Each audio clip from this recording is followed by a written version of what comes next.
Right, introductions, let's keep them very, very quick now because we've probably burnt 5 minutes. Zooko, we just got yours. Brendan, let's hear from you. JavaScript, Firefox, Brave, which is a user-first browser search engine and AI offering. Brilliant. That was like we didn't start the fire. I like it. Illia, you next. Attention's all you need paper, near. Amazing. And Mert. Solana, computers, and Twitter. Excellent. Nailed it. Thank you, guys. Okay, so we're here to talk about why privacy still matters. We have the creator of JavaScript here, as you mentioned there, Brendan, running most of ad tech and the attention economy. So I want to ask if the web and the world can be relaunched for privacy. I mean, when we last spoke, you mentioned that privacy nihilism isn't the answer. So are you saying there's hope in the age of AI? Yes, but users have to be aware of what they can do. They have to have a choice of a product that works for them, and then they have to choose it. And a lot of users don't know about Brave, for instance, or don't know about ZCash, don't know about Solana and things built on it that preserve privacy, don't know about Near. Yeah, absolutely. So we have a bit of a UX issue, don't we? We've got to kind of create the systems that allows people to use privacy-enabled protocols without even thinking about it. I mean, Illia, one thing that I know you're working on is DCML, Decentralized Confidential Machine Learning. Can you talk us through that and how that might help create a platform for the kind of world that Brendan's talking about? Yeah, I think crucially, as AI becoming a bigger part of our life, and more importantly, it's becoming how we perceive information, how we analyze, how we make decisions. It is important that, similarly how ZCash enables private money, we have private AI, private data around it as well. And so DCML is really an infrastructure to enable this from both how do you gather decentralized and confidential compute around the world, and then provide it to the users in an easy way that it's available in all of the usual endpoints that they're already using. Yeah. Absolutely. So in this particular cycle, it seems like privacy is becoming a more in vogue topic. We're obviously focusing a whole event on it here, and it's obviously the focus of what Midnight is building. Do we think that, what do we hope to see happen in this cycle? And Zooko, I'll put this question to you. In which cases is privacy better, and in which cases is transparency better? Obviously, we have this notion of rational privacy. What does that mean to you?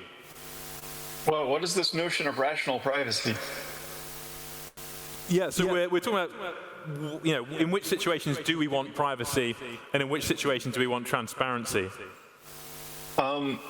We want privacy as the normal thing for end users because that's what they want and expect. Like the best user experience is when the thing just does what you wanted, like naturally, without you doing anything. If you take anyone and you let them do something like buy a coffee. And then you say, so now who do you expect is tracking and recording what you just did? Well, or who do you want? They definitely, their intention was just to buy the coffee, and their intention was not to share that information with anyone else, right? Mm-hmm. You want transparency for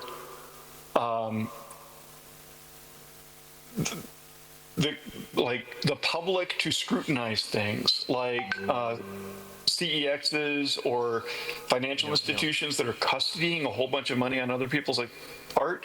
Or nowadays we have DEXs and AMMs and things like that are in smart contracts that are sort of useful to the public, and the smart contracts and the institutions could potentially really screw things up for a lot of people. And that's a great use case for transparency. How about all those things just operate 100% transparently so that everyone can scrutinize at every moment what they're doing? Yeah, absolutely. And does the rest of the panel agree here or have anything to add? Sure. If you're using an exchange, you don't want someone rigging bids or front running. That transparency is important in these public spaces or goods. Mm-hmm. And also in large counterparty situations in business, transparency among all the parties is important. Yeah, absolutely. And one part of the question I asked earlier was, there's a feeling that this cycle might be different. Mert, I'd like to bring you in here. You're obviously helping people build on Solana. You're also an angel investor. What are you expecting to see come to the fore in this particular cycle that will help privacy, rights improve? Sure. First, can you hear me? Yes, I can. Perfectly. So, before I answer that question, for the former question, I would also add that the things that you want to be private are generally things at the individual level. So, for example, trading, you want your trades to be private until the result is actually public, and then that's reflected in markets and prices and all these different things. It's the same in democracy, like voting, right? You don't want to tell people who you voted for necessarily. I mean, you can, but like you want the option to selectively reveal that, right? Like you don't want people judging you for voting for such and such, but then the results should be public.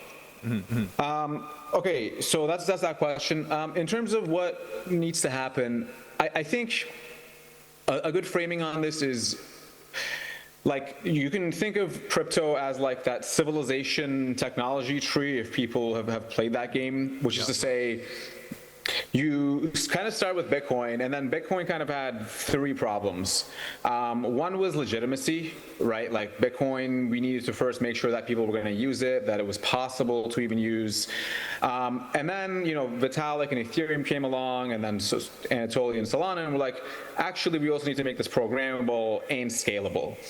But then there's kind of the third tree, or the third branch of that tree, which is privacy, right? Like the industry was created literally by the cypherpunks who their entire mandate is using cryptography to enhance open source code and privacy, right? And so that's kind of like this unsolved, or let's say underdeveloped part of the branch.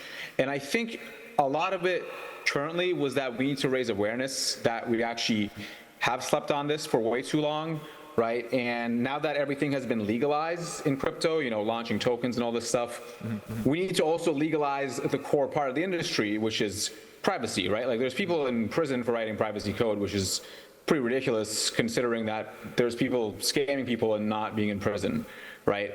And so you have to shift the Overton window. And then I think the tech part, like obviously ZK needed to make a lot of advancements. When the ZCash guys released it, it was literally, I think, the first ever implementation of it in any system.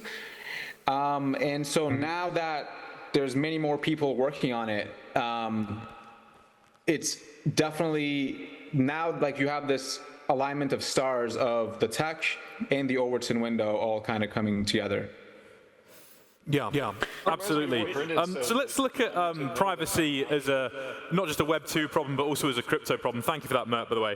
A16Z just released a report establishing it as, there's a fundamental need for adoption, privacy is fundamental, for crypto adoption at scale. So privacy is being pointed out as something that we absolutely need to take things to the next level. How would you guys describe the state of privacy in crypto? Illia, I'd like to start with you, and then to Brendan, because you certainly pulled an interesting face when I said that. Illia first, though. Yeah, so maybe just to mention as well, philosophically, what we want from this decentralized kind of systems is actually verifiability. We want verifiability, we want censorship resistance. The only way we knew how to do this historically is by effectively making everything transparent so everybody can validate it. Zero knowledge is introduced a new concept where you can validate things without actually seeing the exact transitions.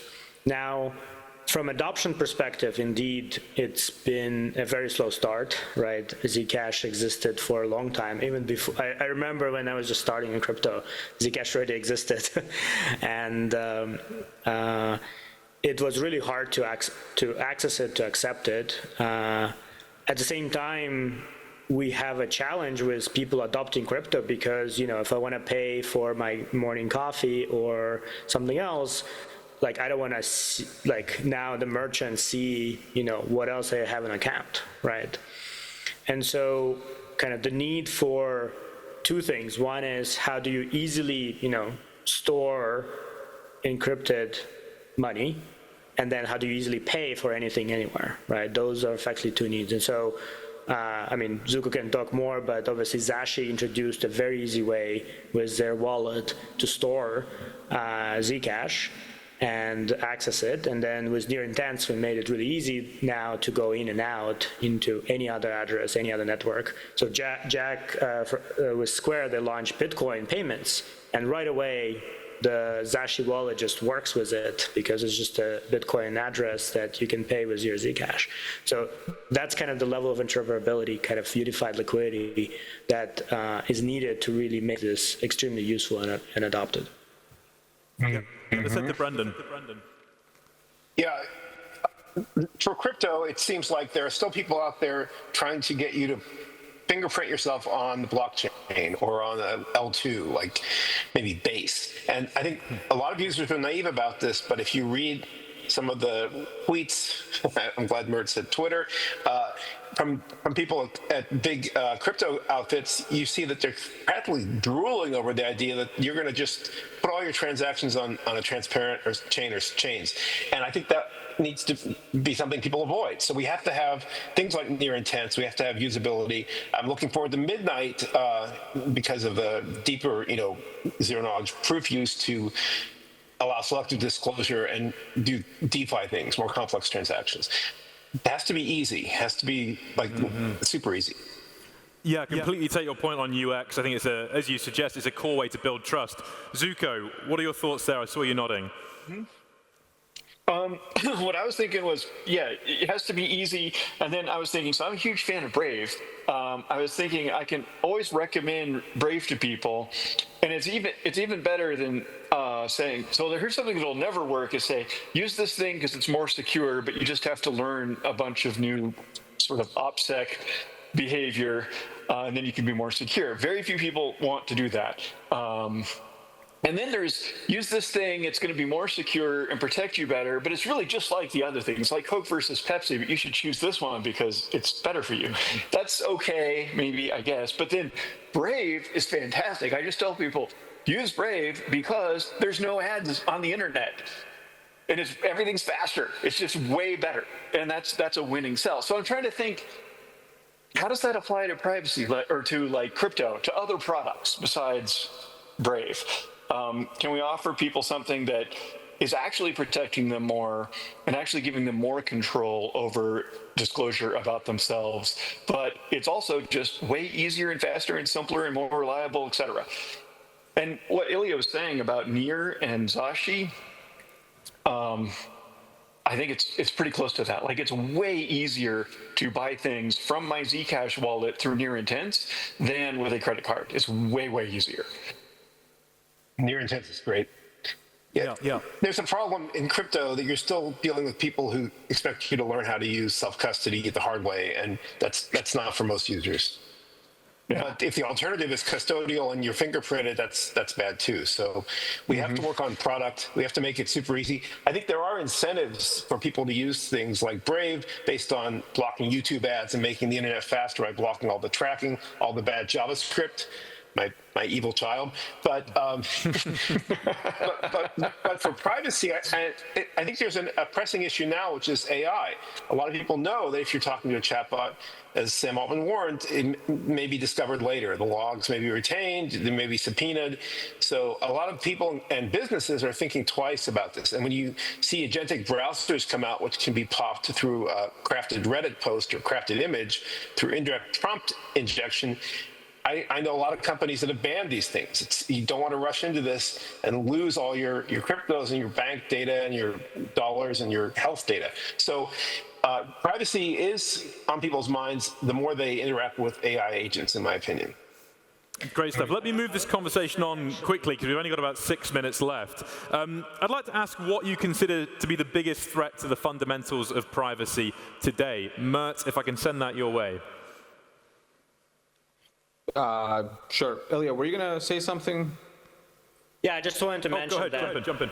The idea of better product through privacy, I think in the case of AI is even greater because compared to kind of non-private products, which is inherently will be limited on how much access they can have to your company's data, to your personal data, to your financial data, medical data, etc. AI is actually getting better while accessing more context about you.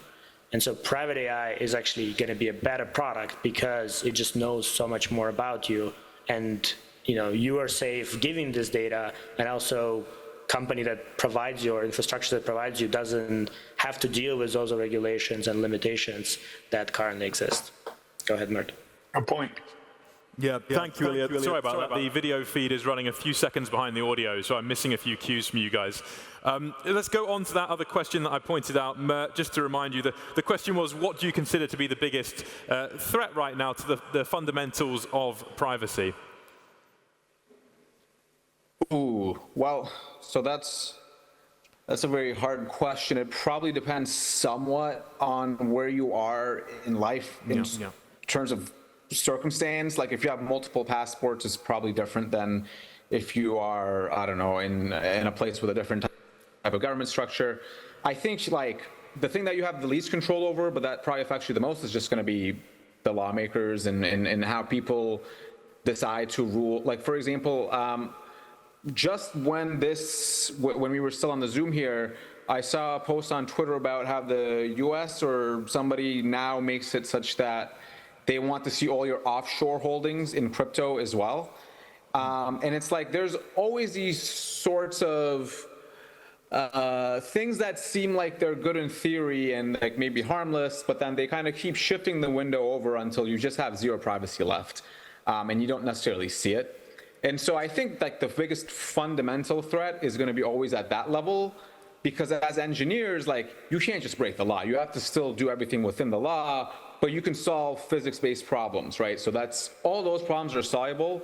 The things that are going to be the most fundamental are going to be the things that require coordination across, voters and people for actually what the type of government that they want. Everything else, as David Deutsch says, is soluble. Yeah. Would anyone like to add to that? I know, Brendan, when we talked before, you mentioned about VPNs actually being a bit of an issue for privacy, and a lot of them being built on a kind of trust me, bro mentality. Well, yeah, and by the way, what Mert was referring to, breaking, White House to tax Americans' foreign crypto accounts. Proposed IRS rule and CARF membership would let the U.S. government track Americans' crypto abroad for taxation. Anyway, just wanted to share that. Coin Bureau is the handle on X, Twitter. So yeah, one of the things we didn't talk about was network privacy, because people are using an IP address that often is fairly stable, especially at home, and they're contacting servers, and people can track that. They can fingerprint you from it. They can do things that you don't like that should be detected by certificate transparency, but may not be. So there are options like Tor, which actually build in the private window option in Brave. There's Project NIM, Harry Halpin and team.